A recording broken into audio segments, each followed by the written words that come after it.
Dá até desânimo de ver a tabela do campeonato de futebol estadual. Aqui, meu time não faz ponto. Tá lá atrás na tabela.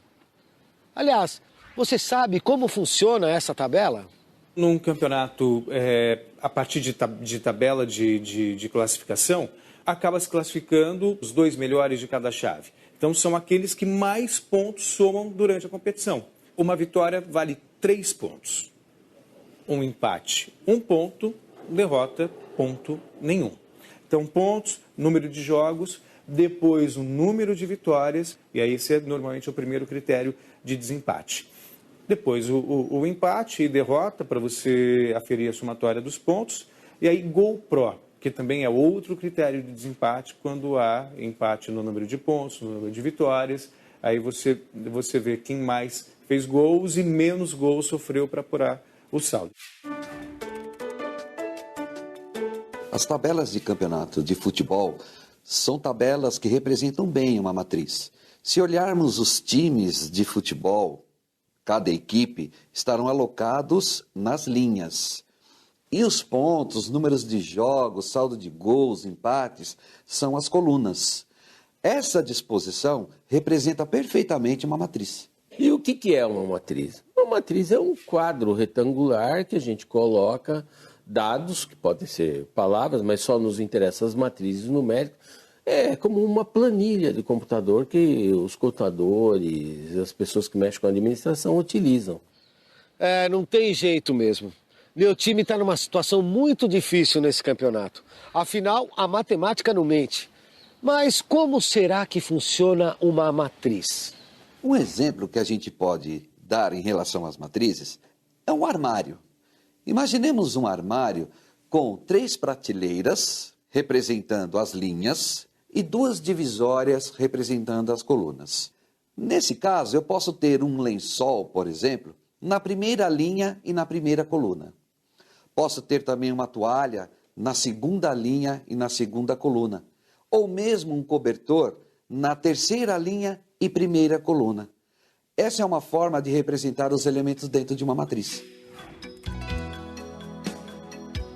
Na matemática, as matrizes são representadas entre parênteses ou colchetes. E cada valor, chamado de elemento da matriz, está disposto em linhas e colunas.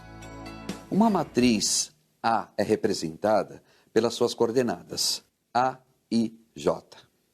A e J é o elemento dentro da matriz. I minúsculo representa a linha em que está esse elemento. E o J minúsculo representa em que coluna estará esse elemento. Por exemplo, vamos considerar essa matriz A do tipo 2 por 3, ou seja, 2 linhas e 3 colunas. Podemos verificar que o elemento X é o A11, ou seja, esse elemento X está na primeira linha e primeira coluna da matriz.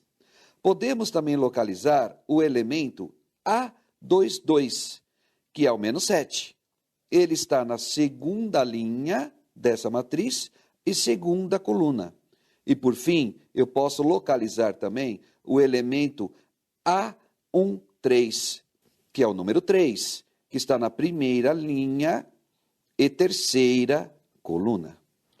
O sistema de coordenadas de uma matriz pode até parecer complicado, mas quem já jogou Batalha Naval vai ver que é a mesma coisa.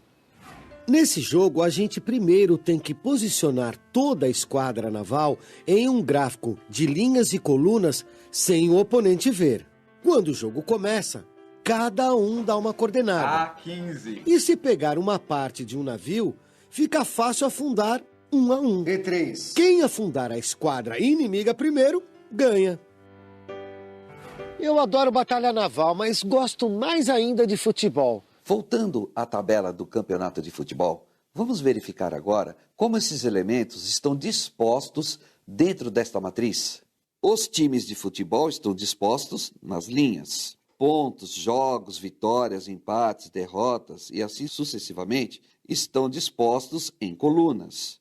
O time do Bragantino, por exemplo, ele está na quarta linha. Se eu quero verificar quantos jogos ele já realizou, basta verificar a quarta linha com a segunda coluna. Posso verificar que ele tem aqui 15 jogos. Um outro tipo de análise que a gente pode fazer aqui em relação a essa matriz é verificar qual é o time que fez mais gols. Então eu vou aqui na sexta coluna e procuro o maior elemento que está disposto nessa matriz. É o 29.